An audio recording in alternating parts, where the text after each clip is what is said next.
Okay, this is a pre-Unit 2 review of all the material you hopefully learned in IB Chem 1. If you have any questions about any of this, please just make an appointment to come and see me. You'll take a pre-quiz the first day of the unit to make sure that you're on track, and then after that, you'll be responsible for this material. Okay, so first let's do a quick review of isotopes. They're atoms of an element that differ in the number of neutrons and therefore in their atomic masses. The general form for isotopic notation is AXZ. At A, in the upper left-hand corner, is the mass number, which is the protons plus the neutrons. Z is the atomic number, protons. X is just the element symbol, whatever that might be. Very frequently you see that Z is left off, and that's because you could simply look it up on the periodic table to find the atomic number. Okay, so you'll see here there's a couple different ways of writing it. When we write argon 40 like that, what we mean is that 40 is the mass number. Okay, it has to be because argon's atomic number is 18. So what I'd like you to do right now is pause this and try to figure out the numbers of protons, neutrons, and electrons in each of these isotopes. Note that bromine is actually bromide because it's an ion. So pause and try these.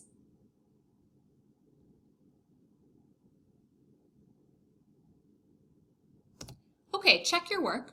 Hopefully you got all of these right. Now notice that since bromide has a negative charge, that means it's gained an electron, since electrons are negatively charged. Okay, now hopefully you remember how to calculate average atomic mass. Remember that if we have 3 different isotopes, for example, like we do here with silicon, we can't just say 28 plus 29 plus 30 divided by 3. And the reason is that they're not equally abundant. Okay, silicon 28 is far more abundant than the other isotopes. It would be like if you had a room with 100 people in it and 99 of them weighed 200 pounds and 1 of them weighed 100 pounds. You certainly couldn't say that the average mass of the people in that room was 150 pounds, right? So this is similar. All right, so here's an example. First of all, when you calculate average atomic mass, you take the mass times the percent plus the mass times the percent plus the mass times the percent for as many isotopes as you have, and then divide that by 100. Alternately, you can just convert the percentages into decimal form and not divide by 100. Okay, so here would be the work for this problem. Okay, and you would get an average of 28.09 atomic mass units, which is the same as the periodic table. So there's another way to approach these problems, and this is honestly what you're much more likely to be asked by IB. They wouldn't ask you to do the previous problem because you can just get the answer right off the periodic table. So here's an example of another kind of problem. Chlorine has 2 isotopes, chlorine 35 and 37, and the average is 35.45. So we'd want to determine the relative abundances of each isotope. So we have 2 things we need to find here. The abundance of chlorine 35 and the abundance of chlorine 37. So we have to ask ourselves, what do we know about their relationship? So we know that these are the only 2 isotopes, so we should be able to figure out what the percentages should add up to. Take a minute and see if you can solve this problem, and then we'll go over it.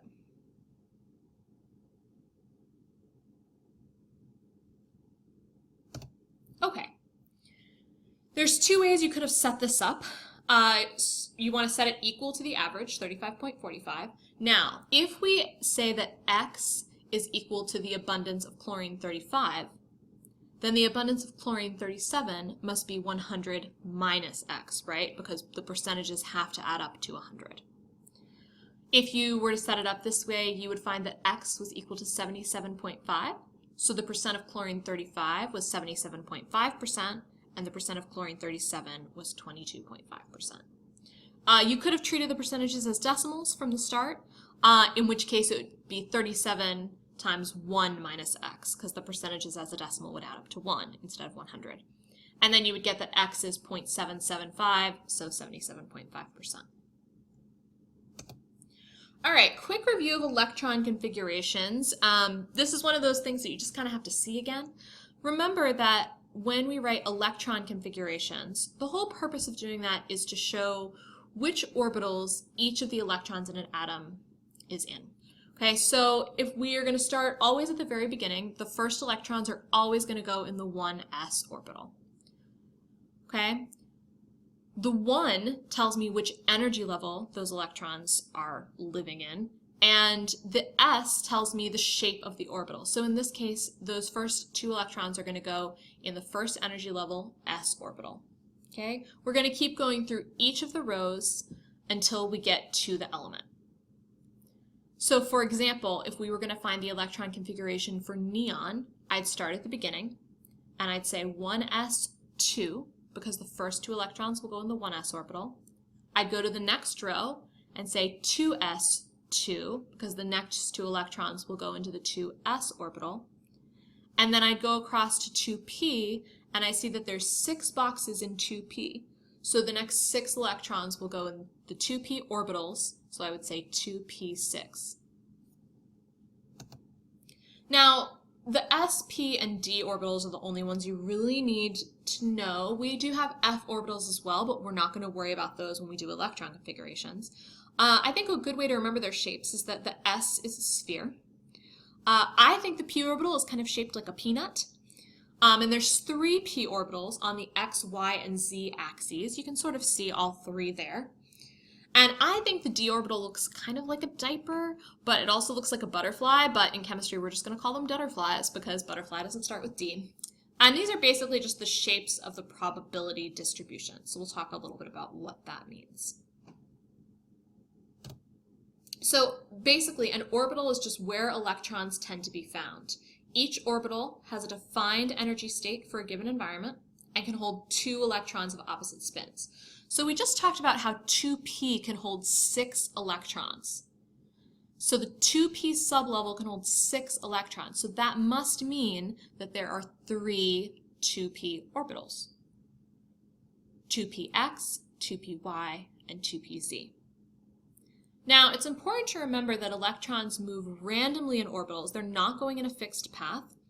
The area of the orbital is where they are 99% of the time. It is theoretically possible that an electron that's assigned to a particular orbital could be outside the orbital, but it's very, very unlikely.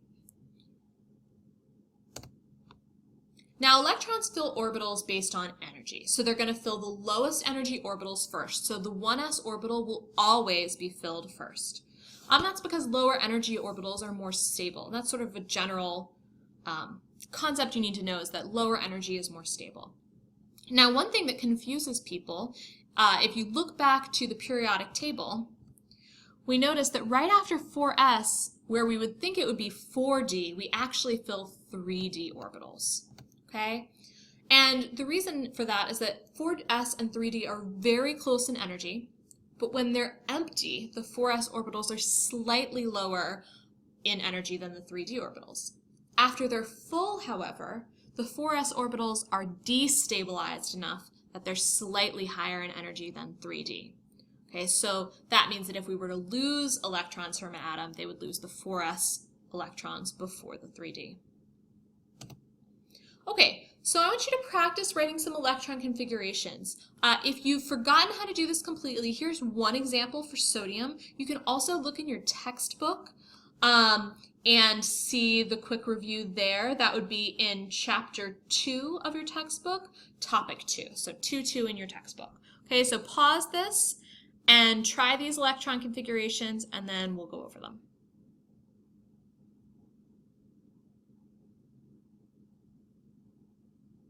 Okay, check your work. Now, I gave you the shorthand configuration for nickel. Hopefully you remember how to do shorthand. As you can see, the nickel configuration is really long, so rather than spending all the time to write that whole thing, what we're going to do is put the previous noble gas in brackets. So what that means is the electron configuration of argon, which is 1s2, 2s2, 2p6, 3s2, 3p6, followed by the outer electrons after that, so 4s2 and 3d8. Now, many people will write them in the first way that nickel is written, 4s2 and then 3d8. However, you'll also see that some people write 3d8 and then 4s2. Now, the reason to write it the first way is that that's the order that they fill, but the reason to write them in the second way is that once they're full, the 4s shell is outside the 3d shell. And so that second configuration accurately reflects that. But typically both are accepted by IB. Both will be accepted by me. However, you'll usually see IB used the second way. Okay, quick review of terms and trends from Chem 1. Okay, hopefully you remember atomic radius, ionization energy, and electronegativity. So atomic radius is, it's just the radius of an atom, but the way that we typically measure this is that we look at two atoms bonded together, and the atomic radius is defined as half the distance between two neighboring nuclei. The first ionization energy, and we'll talk in class about second and third, is the minimum amount of energy required to remove an electron from a neutral atom in the gas phase. And that gas phase part is important. And electronegativity is the relative attraction that an atom has for a shared pair of electrons in a covalent bond. These are relative to fluorine, which has the highest electronegativity, and that's set at 4, and all others are relative towards that. Ionization energy, in contrast, is typically measured in kilojoules per mole of an atom. There's a couple forces that affect periodic trends, and these are kind of intuitive, right? Electrons are constantly subjected to two opposing forces. They're attracted by the positive charge in the nucleus, and they're repelled by other electrons. Okay, so when we look at periodic trends, we're looking at the effective nuclear charge and the electron-electron repulsion. And basically, atomic radius can explain ionization energy and electronegativity, and we'll talk about why that is in class a little bit more. Okay, so atomic radius, hopefully you remember the trends. If you were in my class, you learned about the snowman. It increases down a group and decreases across a period. As you go across a period, you might think that atomic radius increases because we're adding more electrons. But in fact, across a period, it decreases. And this is because we're increasing the charge in the nucleus, but we're not increasing the number of occupied energy levels. So what that means is that the nucleus is pulling the outer energy level in closer as you go across. Down a group, atomic radius increases, and that's just because we have more occupied principal energy levels, so we have a larger radius. First ionization energy, as you go across a period, increases. And again, this is going to be because of the nuclear charge. So again, we're increasing the effective nuclear charge, but there's no increase in the number of energy levels. So the nucleus has a greater attraction for the valence electrons, and therefore it's going to take more energy to remove them. Down a group, the ionization energy decreases, and that's because of what's called the shielding effect. The core electrons block the pull of the nucleus from the valence electrons, so it requires less energy to remove the valence electrons. Electronegativity follows the same basic trend as ionization energy and very similar explanations. Again, increase in nuclear charge, but no increase in energy levels across a period. So that means that the nucleus is going to be able to have a greater attraction for electrons in a bonding pair. And down a group decreases because the shielding effect blocks the pull of the nucleus from attracting electrons. Now, one common issue with periodic trends is explaining them. So we've just gone through all the explanations, but one command term that you'll see on IB tests is the term explain. And this means to give a detailed account of causes, reasons, or mechanisms. So sometimes you might be asked to explain why atomic radius decreases across a period. This is an actual explanation that I have seen before. Atomic radius decreases across a period because sodium has a larger radius than fluorine. Although it really would be, chlorine would be a better example here. Now, that's like saying atomic radius decreases across a period because it decreases. So here's a better explanation. Atomic radius decreases across a period because as the nuclear charge increases, but number of energy levels remains the same, the nucleus has a greater pull on the valence shell electrons. Okay, so try the practice that's on Blackboard. The key is up there as well. And make sure that you have this stuff down. If you need help, please come and see me. That's no trouble at all. And then we will move on.